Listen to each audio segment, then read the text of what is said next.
It was her 12th birthday. In her fist, 3 crumpled dollar bills. Before her, a display of beautiful cakes she could never afford. With every creak of her wheelchair, her heart sank lower. She was alone, invisible, and about to give up and wheel herself back to the shelter. She gave the world 5 more minutes before her day would officially be the worst of her life. But she didn't know that a stranger across the aisle had already noticed her. He was about to ask a simple question, 7 gentle words that would change not just her day, but her entire life. Keep watching to see how a small act of kindness in a grocery store can create a miracle. Emma Wilson used to live for summer. She'd sprint through sprinklers, her laughter echoing down the street, chase fireflies until the stars emerged, and, without fail, win 3-legged races every July at the neighborhood picnic. Her 12th birthday, just a year ago, had been a whirlwind of friends, cake, and the thrilling promise of summer adventures. But this year, this July felt like a cruel joke. It all changed on one icy freeway bridge. A patch of black ice, a moment of lost control, and a multi-car pileup later, her legs lay silent, unresponsive, beneath a thin hospital blanket. The world, as she knew it, had shattered. The vibrant, active girl was gone, replaced by a shadow of herself, bound to a wheelchair, navigating a world that suddenly felt too high, too fast, too indifferent. The accident hadn't just taken her ability to walk. It had stolen her childhood, her carefree spirit, and, it seemed, her future. Grandma Ruth, a woman whose spirit was as weathered as her hands, took custody. Emma's mom, consumed by grief and the relentless need to survive, worked double shifts 2 towns away, a distant, weary voice on the phone. Dad? He'd vanished years earlier, a phantom memory Emma rarely dared to conjure. Their life became a relentless, exhausting cycle of survival. Money, precious and scarce, disappeared into prescriptions that numbed the pain but couldn't heal the loss, into the constant tune-ups for Emma's temperamental wheelchair, and into the kind of rent that seemed to chew paychecks to dust before they even landed in Grandma's hand. There was never enough. Always just enough to get by, but never enough for extras, for joy, for the simple luxuries that make a childhood memorable. So, Emma's 12th birthday arrived not with a bang, but with a whimper. There were no balloons bobbing cheerfully, no brightly colored invitations promising fun, no festive streamers adorning their tiny apartment, just the stark reality of another day, another struggle. All she had was a crumpled coupon booklet from the shelter office, a stark reminder of their financial precarity, and 3 crisp single-dollar bills. Grandma Ruth, with a valiant effort to mask her own sorrow, had pressed into her palm.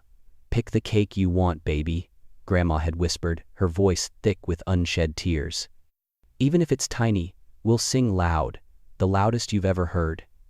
It was a promise Emma knew Grandma would try to keep, but it felt hollow, a desperate attempt to conjure magic where none existed. Emma rode the city bus alone, the front ramp lowering like a drawbridge into a world that, she often felt, mostly looked past her. People averted their gaze, or offered fleeting glances of pity, never truly meeting her eyes. She was an inconvenience, a silent burden in a world too busy to notice. The supermarket bakery, a beacon of colorful confections, seemed to mock her. Each cake, each cupcake, each frosted delight, screamed of celebration, of joy, of a life she no longer had. Her heart sank when she saw the price tags. The cheapest decorated slice, a small, sad-looking rectangle, cost $4.50. She counted her $3 bills twice, her fingers tracing the worn edges, as if willing them to magically multiply. Then, she just stared at the plastic clamshell of cake, the fluorescent lights of the bakery aisle blurring into a watery haze. $3 and a wheelchair. That was the whole list of what she owned, what defined her, on the day she was supposed to feel like a queen, like the most special girl in the world. Instead, she felt utterly invisible, utterly alone. Across the bustling aisle, a man named Daniel Morales navigated the chaotic landscape of a Friday evening grocery run. He balanced a precariously full grocery basket on one hip, while his 8-year-old daughter, Lily, swung playfully on his free arm, her bright laughter a counterpoint to the supermarket's hum. They were on a vital mission, hunting down the sacred ingredients for their weekly taco night: ground beef, the perfect blend of shredded cheese, and, of course, a box cake. Lily insisted, with the unwavering logic only an 8-year-old possesses, that every Friday, especially after a long week of school, deserved frosting. It was their tradition, a small but significant ritual that cemented their bond. Daniel, a single dad, had a knack for noticing the quiet details of the world, a sensitivity honed by years of raising Lily on his own, navigating the ups and downs with a keen eye and an open heart. He noticed Emma first. Her small shoulders were curled forward, a posture of self-protection and profound sadness. Her eyes, usually the most expressive windows to a soul, were bright with held-back tears, glistening under the harsh store lights. Her small fingers, almost unconsciously, smoothed and re-smoothed those 3 crumpled dollar bills, a repetitive, anxious gesture that spoke volumes. He saw the creaking wheelchair, the worn clothes, the quiet desperation etched on her young face. A jolt went through him, a flash of memory from his own childhood. He'd been that kid once, hadn't he? Wallet empty, stomach rumbling, hope circling the drain, feeling utterly powerless and overlooked. He remembered the sting of wanting something so badly, something small, something simple, but knowing it was utterly out of reach. He remembered the humiliation, the feeling of being less than. Until, that is, a kind neighbor, a man with a booming laugh and an even bigger heart, had paid his baseball registration fee, no questions asked, and simply told him, "You matter, kid. Don't ever forget that." That moment had stuck with Daniel, a core memory that shaped the man he was today. It taught him the profound ripple effect of a single act of unsolicited kindness. Lily, with the unfiltered perception of a child, noticed Emma next. Her swinging arms stilled. She tilted her head, her brow furrowed in concern. "Daddy," she whispered, her voice tinged with a child's direct curiosity. "Why is she sitting in the chair? Why does she look so sad?" Daniel didn't hesitate. He answered with the beautiful simplicity that kids understand, a truth that adults often overcomplicate. "Looks like she needs a friend, mija. Maybe a little bit of magic." They had $43 in Daniel's account until payday, enough for their taco feast, enough for Lily's beloved box cake, but certainly not enough for random good deeds, for spontaneous acts of generosity that stretched an already tight budget.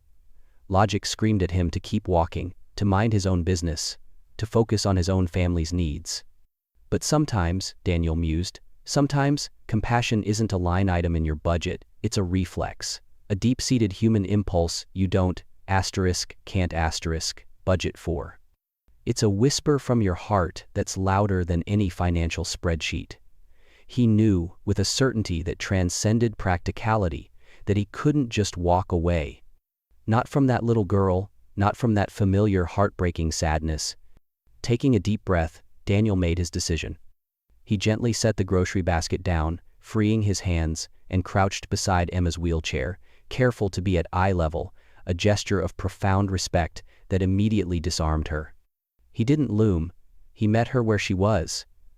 His voice was soft, warm, and utterly non-threatening. "Hi, I'm Daniel," he began, a gentle smile gracing his lips. "And this is Lily." Lily, sensing her dad's intention, offered a shy but genuine wave. Then Daniel delivered the 7 words that would reroute Emma's entire day, her entire year, perhaps even her life. "Would you like to pick a cake together?" Emma's cheeks flashed a fiery red. A potent mix of shame and surprise collided within her. Shame, that her vulnerability was so transparent, that a stranger had witnessed her quiet desperation.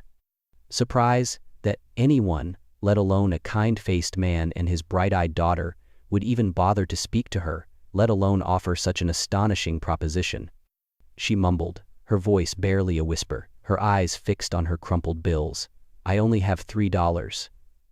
The words hung in the air, a confession of her inadequacy, a barrier she expected to be insurmountable. Daniel just smiled. Not a fleeting, polite smile, but the kind of smile that sunrise creeps over mountains slow, certain, unstoppable, filling the world with warmth and promise. "Money's not a problem," he said, his voice reassuring, steady. Birthdays only happen once a year, right? They're special. Everyone deserves a special cake. His words were a balm, a soothing comfort to her raw, exposed heart. Before Emma could fully process his generosity, Lily, ever the pragmatist and the enthusiast, was already pointing. Her small finger jabbed toward a small chocolate round, nestled amongst its larger, more elaborate brethren, crowned with a few candy roses. "That one," she declared, her voice full of conviction. "That one has stars." Emma looked. Indeed, tiny edible silver stars glittered on its dark chocolate surface. And then, something truly remarkable happened. Emma laughed. It wasn't a giggle or a polite titter. It was a genuine, uninhibited burst of pure, surprised joy. The sound startled her. She hadn't heard it in weeks, maybe even months. It felt foreign, yet utterly wonderful, like rediscovering a lost part of herself. They chose the chocolate cake with the stars, of course. And because the supermarket in its infinite wisdom had no star-shaped candles, they settled for candles shaped like tiny, cheerful suns, which Lily insisted were just as good. At checkout, Daniel, with a practiced nonchalance, slid his card through the machine, covering the cost without a single glance back at Emma, making it feel less like a charity and more like a shared adventure. Emma clutched the precious box like it was made of crystal, a fragile treasure she couldn't quite believe was hers. Outside, the late summer sky, which had been a dull, indifferent gray just moments before, now drizzled golden light, as if the universe itself was celebrating this small, profound victory. They stood there for a moment, the three of them, in the warm glow of the afternoon. Then, Lily, with the innocent audacity only a child possesses, asked the impossible question, the one that Emma had silently dreaded. "Do you have somewhere to celebrate?" Emma swallowed, a lump forming in her throat. Her voice was barely audible. "Not really," she admitted, the truth a bitter taste in her mouth. Daniel checked his watch, a theatrical gesture that masked the quick calculation he was making. His eyes twinkled. "Well, that simply won't do, will it?" he said, a mischievous glint in his gaze. "Our house is just 5 blocks away. We've got ground beef, we've got cheese, and we're about to have a whole lot of tacos. Plus, we've got a cake that needs eating and candles that need blowing. What do you say? Tacos, cake, and we sing loud enough for the neighbors to complain. Deal?" Emma looked at her phone, at Grandma's voicemail alert flashing, a reminder of the practical, often bleak reality she inhabited. Then, she looked at Daniel and Lily, two strangers who, in a mere few minutes, somehow felt safer, more welcoming, more like family than some of her own relatives. The choice was clear. She nodded. A single, decisive movement. $3, a crumpled, insignificant sum, had just bought her more than a cake. It had bought her a doorway. A doorway into warmth, into belonging, into a celebration she hadn't dared to dream of. By evening, Daniel's cozy kitchen was a symphony of comforting aromas. The rich, earthy scent of cumin mingled with the warm, melted cheese of sizzling tacos, and of course, the irresistible sweetness of chocolate frosting. It was a smell that promised comfort, joy, and a belly full of happiness, things Emma hadn't experienced in such abundance for what felt like an eternity. The kitchen, usually a functional space, felt transformed, alive with the energy of shared purpose and nascent friendship. They stuck the sun-shaped candles into the chocolate cake, their tiny wicks standing proud. Daniel dimmed the kitchen lights, casting a soft, flickering glow that made the room feel intimate and magical. And then, with a flourish, Lily produced her masterpiece, a paper crown, painstakingly colored during her homework time, adorned with glitter glue and crayon-drawn jewels.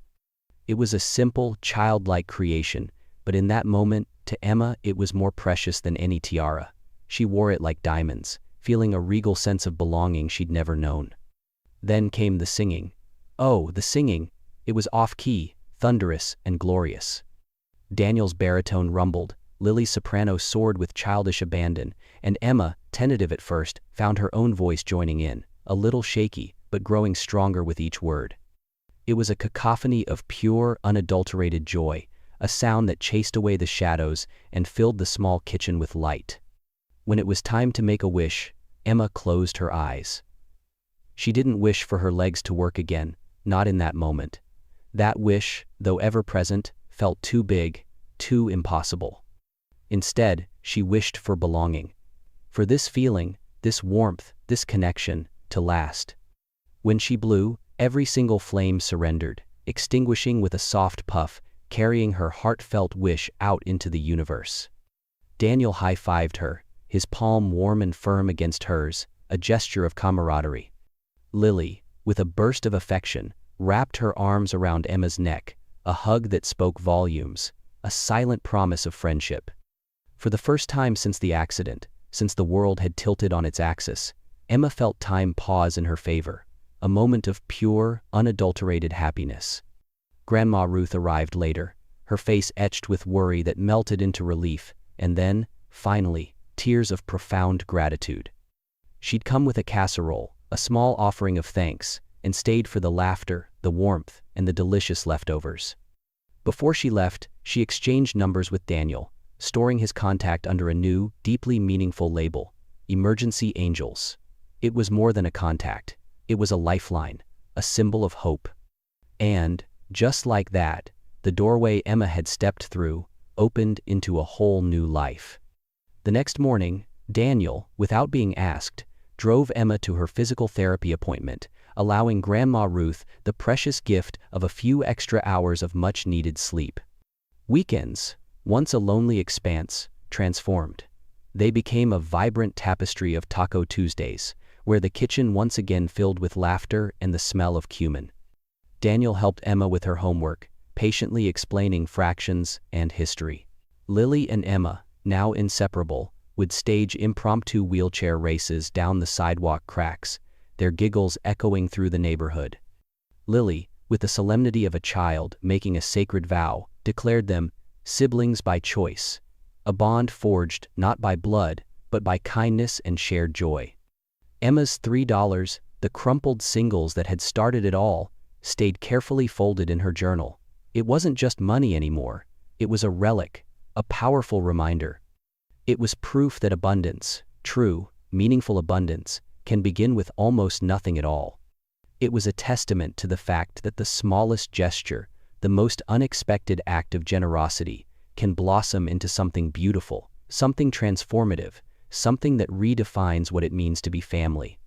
If this story, this little slice of unexpected human connection, stitched up even a tiny piece of your heart, if it reminded you of the profound power of empathy, then do us a favor.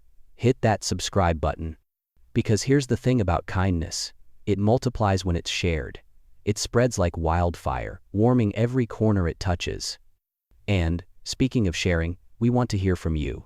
Drop a comment below. Tell us the last time a stranger made you feel truly seen, truly heard, truly valued. What was that moment? What did it feel like? Let's flood this feed with proof, with living testimonials, that compassion isn't just a concept, it's alive and rolling, changing lives one kind act at a time. Your story could be the spark someone else needs. Emma still uses wheels, yes, but she no longer sits alone in supermarket aisles, quietly counting what she lacks, feeling the weight of her solitude. Her world is no longer defined by absence. Instead, she counts her blessings, her heart overflowing with gratitude. She counts neighbors who have seamlessly doubled as family, dads who choose fatherhood beyond blood, extending their love and care without hesitation, and little sisters who, with their boundless imagination, craft paper crowns fit for royalty. Those $3 couldn't buy her a cake that day, not on their own. But what they bought her, what they opened the door to, was infinitely more valuable, the perfect, unobstructed view of humanity's absolute best side. It bought her a family, a home, and a future filled with belonging. So, remember this profound truth. The smallest invitation, a simple, heartfelt question like, "Would you like to pick a cake together?" can be the most powerful force on earth. It can reroute a life, transforming despair into delight, isolation into integration. So, keep your eyes open, truly, times the people around you. Keep your wallet flexible, because sometimes, the greatest investments aren't monetary. And most importantly, keep your heart smarter than your schedule, prioritizing human connection over the endless demands of the day. Someone out there, somewhere, has imaginary candles waiting to be lit. Waiting for your match. Waiting for your kindness to ignite their world.